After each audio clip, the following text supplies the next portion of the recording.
What's up, everybody? Hey, it's Mike Widmer with the Expansion Real Estate Group. Happy Friday to you all. Welcome to this month's edition of the monthly market update. Well, for all of my locals here in Phoenix, it took us until August, but man, they turned the temperature up, didn't they? It's been 110 plus for like 7 or 8 days now in a row. But good news is, let's see if that translated into a hotter real estate market. Let's check out the stats. So here we are in front of our 25-year chart of the Cromford Market Index. And if you look way over here to the right, we're going to see something very different that we haven't seen in a long, long time. We started the month prior at 71.9, and we started this month in August at 74.2. So the Cromford Market Index actually jumped 2.3 points month over month, which is amazing because we have not had that since back in the beginning of the year. Actually, no, I'm sorry, it was here. Yeah, back at the beginning of February is our last time we went up in the Cromford Market Index. So wonderful to see that change. If we look here on our daily chart, we can kind of see now, we talked this last month, like with the inventory dropping and it being summer and less listings on the market, we wondered if that would be kind of the bottom of where it hit. And actually July 1st, 71.9 was the lowest it actually got. And we've been creeping up all the way along. And then today, we're actually sitting at 75.2. So a nice increase across the board in the market index. And here, just real quick, you can kind of see, I've shown you guys this chart before. This is the top 17 cities, or the biggest cities in Phoenix, and kind of what they're doing. So you're going to see we have 14 out of 17 that Cromford went up over the last 30 days. So just wonderful news for everybody. The market's changing a little bit. So I wanted to give you that kind of good news and then kind of explain what's going on. So why did the Cromford Market Index go up? The biggest reason is right here, the supply index again. So last month, we had 19,330 active single family homes, and today we have 18,305. So that's a 5% drop in 1 month in inventory. And remember, 2 or 3 months ago, we were up getting close to 21,000 listings on the market. So, a big drop in that. That's why our Cromford supply index went from 105.9 down to 101. On the other end of the board, the demand also has been decreasing. We had, not by much though, we had 76.4 last month, and now we have 76. So demand's kind of putting along there, but the inventory is lowering. So that is definitely helping us as a whole in the market going up. So we're going to, again, it is the summertime. Things are slower. We just see a pickup in the fall. So again, we're just going to watch this month by month, but man, it'll be wonderful if that 71.9 in the Cromford Index was the lowest that we go.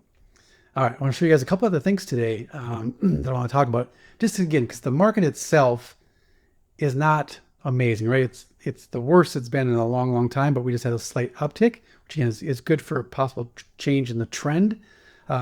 But monthly sales were down 7.3 last month, and pendings are down 4.3. So it doesn't show us a lot of things that are going to actually change it, just the Cromford Index going up because of the supply. But this is a great graph here. This is called the listing success rate. And what this means is for every home that is listed on the market by any broker or anybody here in Phoenix, how many of them actually sell. And you can see we've had a massive drop just from April. We were up at, basically what this means is 73 out of 100 listings would end up selling. It doesn't matter what price, but the deal would get closed. It would be recorded as a sale on the MLS. And that has went from 73% in 2 months all the way down to 54%. So what does that mean?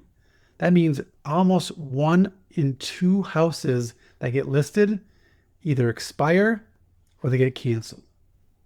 That's a huge number. It hasn't been that way since, again, back here in 2010. You can remember back in the foreclosure days when we couldn't sell a house, the lowest I ever got was 21%, but we're sitting at 54% today. So just something to keep in context if you're just talking about real estate, if you're trying to sell your house, it really is a stressful market for sellers.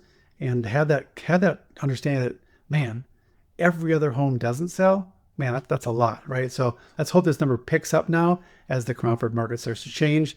Number one, the chart I wanted to show you, I've talked about this a few times over the last few years. I very much follow the money. I very much follow the economy, and we talk about foreclosures a lot. And the reason I'm bringing this up is anytime there's a spike in foreclosure notices, you'll hear that as a headline, as a buzzword, and you'll see people talking about the markets crashing, all these things. So I'm going to say two sides of the thing here. One, the foreclosures 100% are going up. You can see we had this lull during COVID where they weren't really foreclosing at all, and we have seen a dramatic jump up in this year. So more and more people are struggling, more and more people are behind on their mortgage payments, and more foreclosures are happening. That is a fact. That's what the stats say. But the context is we are still well below the ranges it was way before COVID, right? And we're not even in the same ballpark as it when it was 80% of our listings were foreclosures, and there was 30 or 40,000 trustee notices all the time. So we are very, very low on this chart, but the trend again is ticking up. So if you know somebody that's really struggling, or if you're struggling, definitely reach out to me. I've been through this, right? I actually have a book on foreclosure solutions here in Arizona. So if you guys have any questions at all, let me know. I would absolutely love to help you or anybody else. And then let me turn this off here real quick. And then I'm going to end off with a piece of really, really good news. Interest rates this past week hit the lowest they've been all year. If you guys follow the news and the economy and stuff, there was this huge, controversy about the jobs report. And every month we get a report. This is how many jobs were created in the country. And then that helps the Fed decide whether or not they're going to cut that interest rate or not. And they sent out July's numbers, and they were terrible.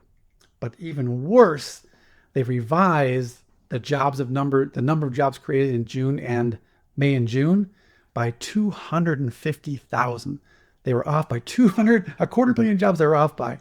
And so that is not great for our economy, but it's good because it's going to really, really push the Feds to drop the rate in September, right? Our next meeting's in September. That's the next chance to get to drop the rate.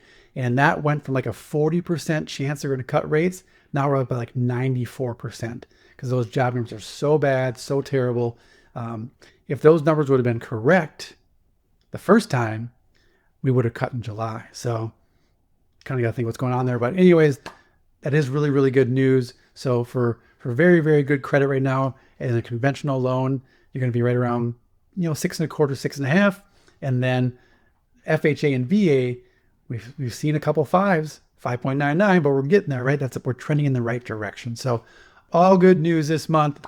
Just keep on watching. The market will take care of itself. If you guys have any questions about buying, selling, renting, or again, money, crypto, call me. I'd love to help you guys out. Have a great month.